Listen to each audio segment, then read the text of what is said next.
Halo, selamat sore pemirsa. Raffi Ahmad akhirnya memberi klarifikasi terkait fotonya bersama bakal calon gubernur Jawa Tengah Diko Ganinduto. Benarkah Raffi akan maju di pemilihan gubernur Jawa Tengah atau sekedar meningkatkan elektabilitas Diko Ganinduto atau ada alasan lainnya? Kabar ini akan kami sampaikan bersama sejumlah kabar pilkada lainnya dalam program Kabar Pilkada bersama saya Putri Windasari, dan inilah kabar pilkada selengkapnya untuk Anda.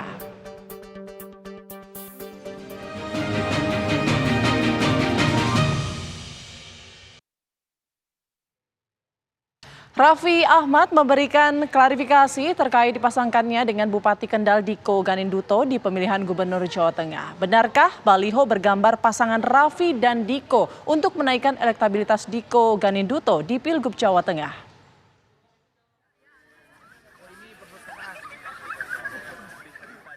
Bupati Kendal Diko Ganinduto dan Raffi Ahmad memberikan klarifikasi terkait ramainya isu pencalonan keduanya pada Pilkada atau Pilgub Jawa Tengah 2024.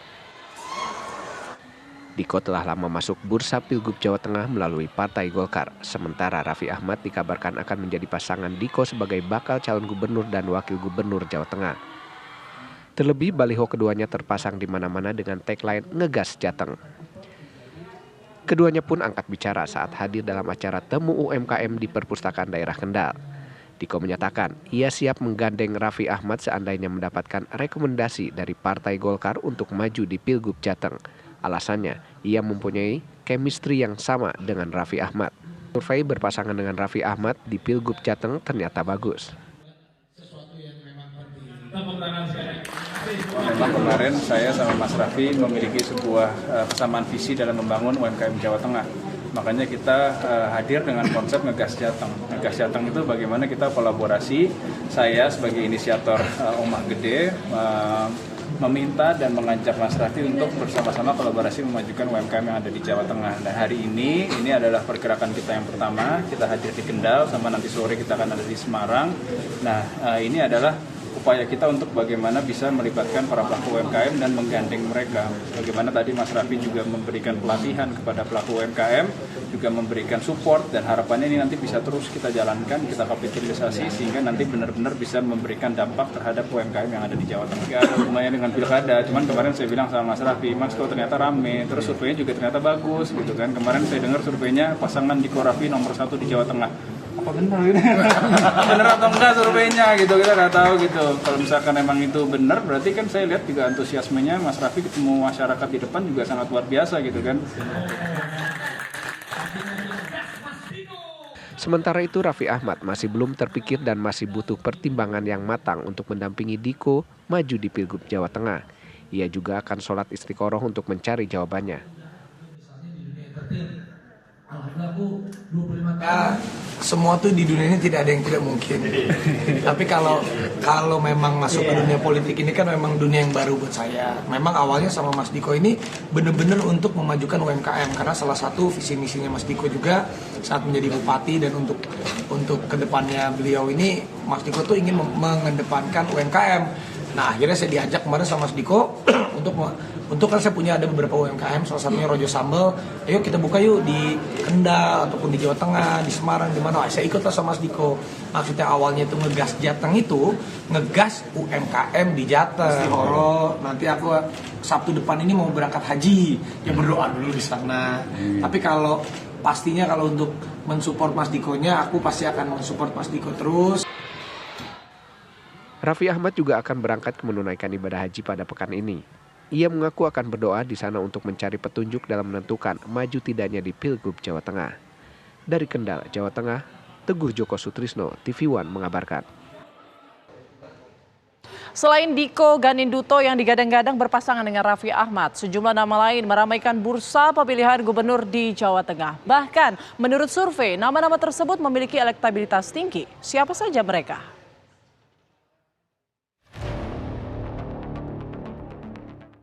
Sejumlah nama mulai bermunculan akan bersaing menjadi calon gubernur dan wakil gubernur di Pilkada Jawa Tengah 2024. Nama Diko Ganinduto disebut-sebut akan maju di Pilgub Jateng dari Partai Golkar. Bahkan Ketua Umum Partai Golkar Erlangga Hartarto sudah merestui Diko untuk maju. Ada juga nama Hendrar Prihadi yang baru-baru ini mendaftarkan diri melalui partainya PDI Perjuangan. Menurut salah satu lembaga survei, Hendi, panggilan akrab Hendrar Prihadi, memiliki elektabilitas tertinggi untuk bursa Pilgub Jawa Tengah.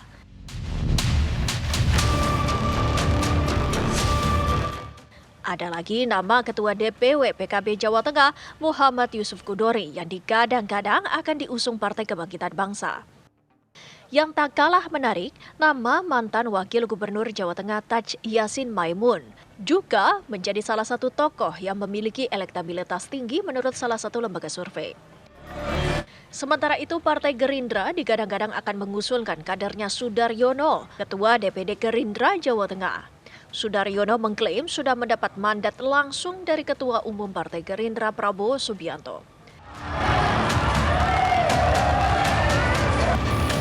Tak mau kalah, Kapolda Jawa Tengah Irjen Pol Ahmad Lutfi juga diisukan maju di pemilihan calon gubernur dan wakil gubernur. Terlihat dari baliho yang terpasang di sejumlah jalan raya. Menanggapi hal tersebut, ia menampiknya. Kapolda menyampaikan bahwa hal itu adalah aspirasi masyarakat dan ia akan terus bertugas. Maaf. Terlepas dari nama-nama tokoh yang muncul, yang pasti sejumlah partai politik belum mengumumkan secara resmi siapa saja yang akan diusung untuk bertarung di pemilihan gubernur Jawa Tengah. Pengurus pusat sejumlah partai politik mengaku masih melakukan survei internal nama-nama jagoannya yang akan dijagokan. Tim TV One mengabarkan.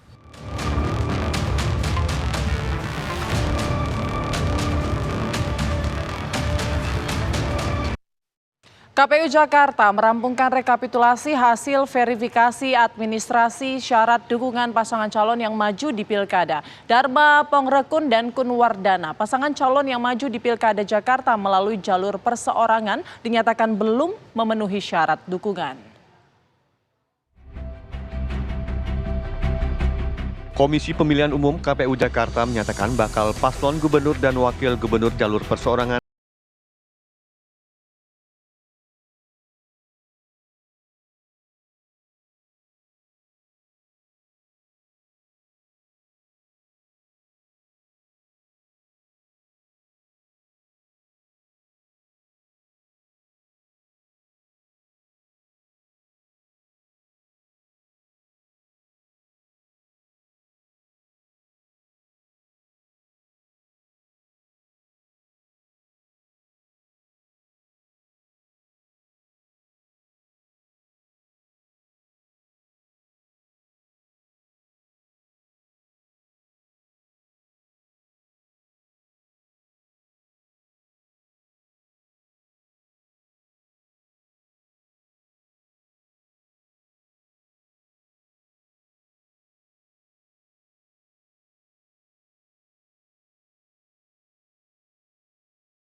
Wali Kota Medan, Bobi Nasution mengunggah foto bersama Ketua DPD Partai Golkar Sumatera Utara, Musa Rajeksa. Foto kebersamaan ini membuat spekulasi jika keduanya bakal duet bersama pada kontestasi Pilgub Sumut 2024 mendatang. Wali Kota Medan Bobi Nasution mengunggah foto kebersamaannya dengan Ketua DPD Sumatera Utara Partai Golkar, Musa Rajeksa, di akun media sosialnya. Tanya Bobi Nasution, mantan Wakil Gubernur Sumut, Musa Rajeksa juga melakukan hal yang sama. Unggahan tersebut lantas menimbulkan asumsi jika keduanya akan berduet di Pilkada Sumut merebut kursi kepemimpinan pemerintahan Provinsi Sumatera Utara. Menanggapi hal itu, menantu Presiden Joko Widodo ini mengatakan jika pertemuannya dengan Musa Rajeksa membahas hal rahasia. Semalam kan kita jumpa sama Pak Ijek ya? Iya. Nah, itu bicara soal apa ya Pak? Bicara rahasia lah kalau rame-rame. Jadi hasilnya nanti disampaikan langsung. Tapi Pak, infonya Golkar sudah memberikan rekomendasi sama Bapak maju di Pilgub Sumut. Ya makanya itu nanti biar Bang Ijek ataupun dari Golkar yang akan menyampaikan. Oh, ya, tapi ya, informasi itu betul berarti. Ya bocor-bocorannya mungkin ya. Mudah-mudahan doain. Pak, itu akan gantikan sama Pak Ijek atau tidak? Makanya nanti diumumin, hasil pertemuan, hasil diskusi. Saya tahu ya tentunya ini nanti apapun hasilnya yang akan menyampaikan nanti dari Golkar ataupun dari Bang Ijeknya langsung. Sebelumnya, Bobi Nasution dikabarkan sudah mendapat rekomendasi dari Partai Golkar untuk maju sebagai bakal calon gubernur Sumatera Utara. Dari Medan, Sumatera Utara, Ahmidal Yausar, TV One mengabarkan. Partai Kebangkitan Bangsa atau PKB hari ini mengumumkan secara resmi bakal calon yang akan diusung di Pilkada serentak 2024. Informasi akan hadir sesaat lagi.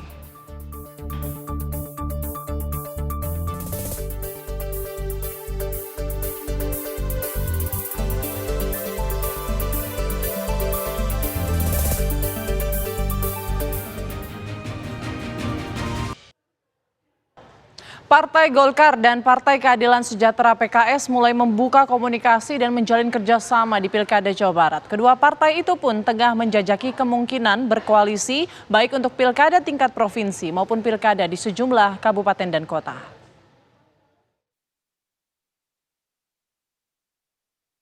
Partai Golkar dan Partai Keadilan Sejahtera PKS mulai membuka komunikasi jelang Pilkada Jawa Barat. Kedua partai itu pun tengah menjajaki kemungkinan berkoalisi baik untuk pilkada tingkat provinsi maupun sejumlah kabupaten dan kota. Ketua DPD Partai Golkar Jawa Barat Aceh Hasan Sajili mengatakan tidak menutup kemungkinan berkoalisi dengan PKS meski pada pemilihan presiden lalu sempat berada pada kubu yang berseberangan. Momen ini pun juga kami berbagi informasi terkait dengan pilkada yang nanti akan dilaksanakan baik di tingkat provinsi maupun di tingkat kabupaten kota. Kami tadi sudah berbagi informasi mana daerah-daerah yang kemungkinan kami bisa duduk bersama membangun kerjasama antara Golkar Jawa Barat dengan PKS Jawa Barat. Ketua DPW PKS Jawa Barat Haruswan Daru mengatakan informasi awal terkait daerah mana saja yang berpotensi untuk berkoalisi dengan Golkar akan ditindaklanjuti oleh tim teknis sambil menunggu arahan dari Dewan Pimpinan Pusat. Disampaikan oleh Kang Aceh tadi sudah sampaikan informasi yang terkini di tingkat provinsi dan di tingkat kota kabupaten yang di mana saja kira-kira PKS dan Golkar bisa berpotensi untuk berkoalisi dan tentu akan kita tindak lanjuti oleh tim teknis ya. Di samping tentu kita semua menunggu nanti arahan dari DPP ya, karena kan saya kira sama di Golkar di PKS posisi wilayah ini kan melanjutkan rekomendasi dari tingkat kota kabupaten ke tingkat pusat. Proses komunikasi politik memang terus dilakukan oleh partai politik menjelang pemilihan kepala daerah yang digelar serentak pada November 2024 mendatang. Sejumlah ketua partai di Jawa Barat pun saat ini intens melakukan pertemuan untuk membangun koalisi demi merebutkan kursi wali kota, bupati, hingga gubernur di Jawa Barat. Dari Bandung, Jawa Barat, Cepi Kurnia, TV One mengabarkan. Sementara itu pemirsa, Partai Kebangkitan Bangsa atau PKB hari ini mengumumkan secara resmi bakal calon yang akan diusung di Pilkada serentak 2024. Untuk mengetahui pengumumannya, kita akan tanyakan langsung kepada reporter Felicia Amelinda yang ada di kantor DPP PKB. Felicia, silakan. Ya Putri dan juga pemirsa, benar sekali bahwa hari ini Partai Kebangkitan Bangsa baru saja menggelar konferensi pers yang mana ini tentang hasil lanjutan dari uji kelayakan dan juga kepatutan terhadap bakal calon kepala daerah yang nantinya akan maju pada Pilkada 2024 dari Partai Kebangkitan Bangsa, yang mana ini langsung disampaikan oleh Des Pilkada PKB yakni Abdul Halim Iskandar, dan hasil dari konferensi pers tersebut yakni untuk PKB sendiri ini menerima sebanyak 3.014 pendaftar yang ingin maju ke calon atau bakal calon kepala daerah 2024 nanti. Namun setelah dilakukan verifikasi lebih lanjut, ini PKB telah menyaring sebanyak 2.990 nama, sehingga memang ada sekitar 24 nama yang tidak lolos verifikasi maupun secara administratif. Dan kemudian sampai hari ini dari 2.990 nama bacakada tersebut, ini telah dilakukan uji kelayakan dan juga kepatutan sebanyak 592 bakal calon kepala daerah, yang mana ini dilakukan setiap harinya agar ke 2.990 nama tersebut ini dapat terlaksana untuk uji kelayakan dan juga kepatutannya. Dan untuk nama-nama dari bacakada PKB untuk partai PKB sendiri ini yang sudah final atau sudah pada tahap kedua, ini ada se-Indonesia terdapat 35 kabupaten kota. Namun untuk PKB sendiri ini belum menetapkan nama-nama yang sudah masuk ke tahap final untuk tingkat provinsi. Dan memang pemirsa, untuk pendaftaran dari bakal calon kepala daerah di PKB sendiri sudah dilakukan sejak 20 April yang lalu. Demikian Putri, saya kembalikan lagi kepada Anda di studio. Terima kasih Felicia Amelinda mengabarkan langsung dari DPP PKB Jakarta. Kita ke informasi selanjutnya, pemirsa. Partai Amanat Nasional atau PAN mendukung Khofifah Indar Parawansa di Pilgub Jawa Timur. PAN mendukung pasangan Khofifah Indar Parawansa berpasangan dengan Emil Dardak. Dengan dukungan ini semakin banyak parpol pendukung untuk Khofifah Parawansa di Pilgub Jawa Timur. Sebelumnya ada Partai Demokrat, Gerindra, dan Golkar yang sudah mendukung Khofifah.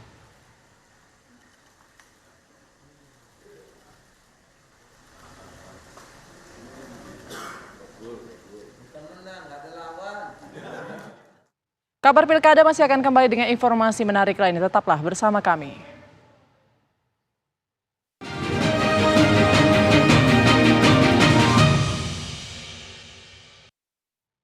Relawan Anies mulai rutin mengadakan konsolidasi terbuka untuk mendukung Sudirman Said maju sebagai calon gubernur dalam pemilihan gubernur Pilgub Daerah Khusus Jakarta 2024.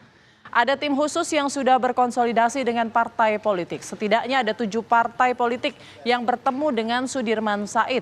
Muhammad Ramli Rahim selaku inisiator relawan Sudirman Said menyatakan kecil kemungkinan antara Anies Baswedan dengan Sudirman Said akan maju berdampingan dalam Pilgub DKJ 2024. Sebab Sudirman Said menyampaikan ia tetap pada 01 atau tidak sama sekali, sehingga kemungkinan maju bersama atau berpotensi hubungan keduanya pecah itu sangat kecil. Sekarang Anies selamat jadi gubernur. Nah, kita ingin itu Bapak Sudirman Said menjadi calon gubernur DKI Jakarta, DKJ ya, di oposisi untuk bisa menyelesaikan polarisasi. Kenapa? Karena beliau dekat dengan calon wakil gubernur adalah Komisi Pemilihan Umum KPU Blora Jawa Tengah meluncurkan maskot Pilkada 2024 dengan nama Barongan Blora atau Si Baba. Peluncuran Si Baba sebagai maskot Pilkada Blora 2024 digelar di lapangan Kridosono yang dihadiri Bupati Blora dan ribuan warga. Barongan Blora atau Si Baba dipilih sebagai maskot Pilkada 2024 karena memiliki filosofi yang kuat. Selain sebagai identitas kesenian Blora, karakter barongan yang pemberani diharapkan menjadi pedoman KPU untuk menjalankan pilkada yang sehat dan penuh kedamaian.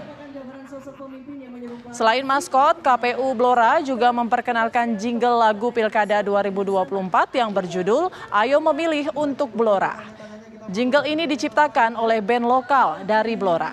Bupati Blora dan juga Forkopimda serta jajaran dari KPU Jawa Tengah. Warga Blora di malam hari ini sebagai maskot dari Pilgub 2024. Betul sekali. Tercina ya, Barongan Blora dengan pakaian salu dan juga sepatu bikini kan gitu ya. Tadi sudah kita bacakan filosofi dari Si Baba ini yang nantinya menjadi semangat dalam pesta demokrasi. Informasi tadi sekaligus menutup jumpa kita di Kabar Pilkada. Saya Putri Windasari, pamit undur diri. Terima kasih. Sampai jumpa.